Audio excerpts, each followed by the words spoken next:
जफर मसूद साहब से भी फरहान बुखारी साहब हम जानते हैं।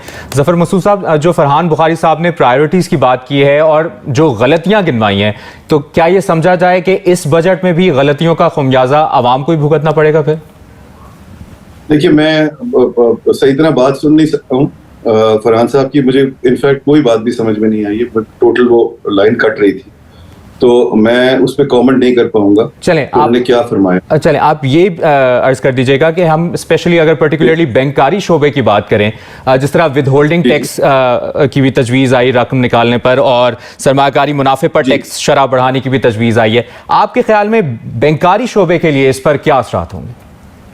जी देखिए, 2014 में भी ये इम्प्लीमेंट हुआ था।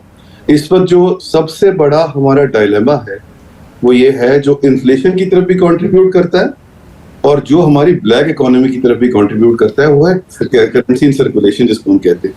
करेंसी इन सर्कुलेशन 2014 में जब ये आया था तकरीबन 22% के करीब। इनफैक्ट अगर मैं उससे पीछे जाता हूं तो एक जमाने में ये लेस देन 10% हुआ करती, 9.7 के करीब, जब मैं स्टेट बैंक के बोर्ड पे था।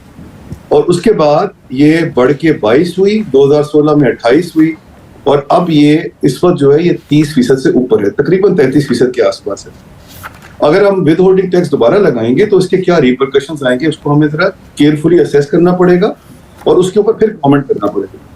तो उसमें जो पहला प्राइमरी इम्पैक्ट होगा वो ये होगा कि जो बैंकों के डिपॉजिट हैं उनकी ग्रोथ में कमी आएगी, उनमें ग्रोथ की में इजाफा उस रेट से नहीं होगा जिसमें हमने पास्ट में देखा है। तकरीबन को 650 बिलियन के करीब डिपॉजिट्स जो बढ़े हैं लास्ट ईयर के अंदर।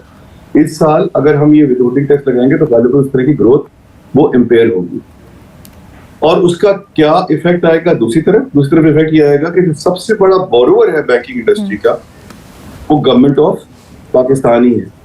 और आज गवर्नमेंट ऑफ पाकिस्तान में, इसको हम यहाँ वेस्ट में क्वांटिटेटिव ईजिंग कहते हैं, पाकिस्तान में इसको ओपन मार्केट ऑपरेशन कहते हैं, उसके तहत गवर्नमेंट ने अपने पास से और मजीद लिक्विडिटी दी हुई है बैंक्स को कि वो गवर्नमेंट की जो बोरोइंग रिक्वायरमेंट्स हैं उसको मीट करने में उनकी हेल्प करे। तो लिहाजा वो ओपन मार्केट ऑपरेशन या क्वांटिटेटिव ईजिंग जो है उसकी रिक्वायरमेट और बढ़ जाएगी, डिपॉजिट की ग्रोथ कम होगी, और ये एक बढ़ावा देने का रीजन बन सकता है ब्लैक इकोनॉमी को, जो कि बहुत इंपॉर्टेंट हमारे लिए, कि हम लोगों को टैक्स नेट में लेके आए बजाय इसके कि वो टैक्स से बाहर जाएं।